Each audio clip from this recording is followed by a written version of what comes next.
৫ August ছাত্র জনতার অভ্যুত্থানের বিপরীতে তৎকালীন প্রধানমন্ত্রী শেখ হাসিনা ভারতে পালালে আত্মগোপনে চলে যান আওয়ামী লীগের অন্যান্য নেতারাও। দলটির প্রভাবশালী নেতাদের কেউ কেউ গ্রেপ্তার হলে বিদেশে পালিয়ে যাওয়ার চেষ্টা করেন অনেকে। ধারণা করা হচ্ছে কুমিল্লা ১১ আসনের সাবেক সংসদ সদস্য ও রেলমন্ত্রী মুজিবুল হক যে কোনো সময় দেশ ত্যাগ করতে পারেন। এই অবস্থায় তার দেশ ত্যাগে নিষেধাজ্ঞা দিয়েছেন আদালত। বৃহস্পতিবার ঢাকা মহানগর সিনিয়র জজ মোহাম্মদ জাকির হোসেন গালিব দুদকের আবেদনের পরিপ্রেক্ষিতে এই আদেশ দেন।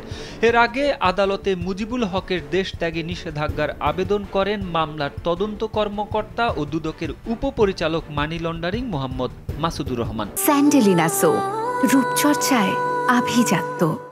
দুদকের আবেদনে বলা হয়, সাবেক রেলমন্ত্রী মুজিবুল হকের বিরুদ্ধে টেন্ডার বাণিজ্য, নিয়োগ বাণিজ্য সহ বিভিন্ন অনিয়ম ও দুর্নীতির মাধ্যমে রেলওয়ের বিভিন্ন উন্নয়ন প্রকল্পের অর্থ আত্মসাৎ করে নিজের ও পরিবারের সদস্যদের নামে জ্ঞাত আয় বহির্ভূত সম্পদ অর্জনের অভিযোগ রয়েছে।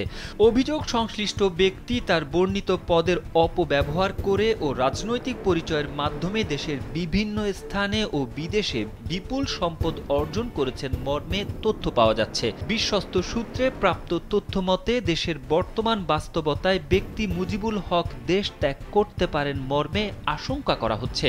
তাই সুষ্ঠু অনুসন্ধানের স্বার্থে মুজিবুল হকের বিদেশ গমন বাতিল করা আবশ্যক।